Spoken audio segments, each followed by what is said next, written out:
mapagkakatiwalaan. ABS-CBN News and Current Affairs. Panig sa katotohanan, panig sa bayan. Sa ulo ng mga nagpapagang balita. Pagpuslit sa 5,000 makina na harang sa signal cellphone, ikinabahala ng COMELEC. Alamin kung paano pwedeng maapektuhan ng signal jammers ang automation ng halalan. Pag-iimprenta ng 50 milyong balota na gagamitin sa halalan, na-delay na naman. Gasto sa imprenta, posibleng lumobo dahil sa pag-aantala. Bilang ng mga pumasa sa nursing licensure exam, pinakamababa sa kasaysayan ng pagsusulit.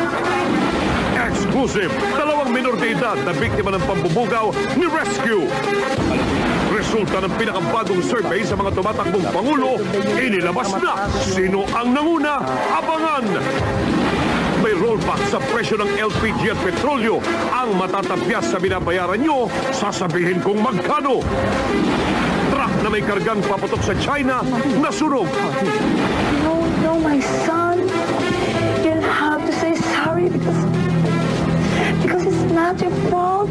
At wakwang idinipensa ang panggagaya kay Marlene Aguilar. I'm so sorry, Marlene. It's only shock pain.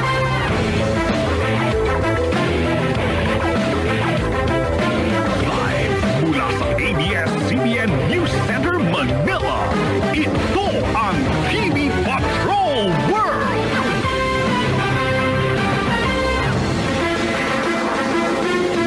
Magandang gabi, Pilipinas! Kami ang mga patrol ng Pilipino. Nagbabalita at naglilingkod sa inyo saan man sa mundo. Nanganganib masabotahe ang kauna-unahang automated election sa ating bansa. Ito ang inihayag ng Commission on Elections kasunod ng balitang merong mahigit na 5,000 signal blocker ng cellphone ang ipinuslit sa bansa. Pangamba ng COMELEC, baka gamitin ang mga signal jammers na ito para harangin ang signal ng mga gagamiting voting machine sa halalan. Exclusive, nagpapatrol Anthony Taberna. Ganito ang ilang modelo ng transceiver na ginagamit para harangin ang signal ng cellphone. Ayon sa NTC, legal ang pag-angkat at paggamit nito kung may permit mula sa kanila. Ginagamit ko yan sa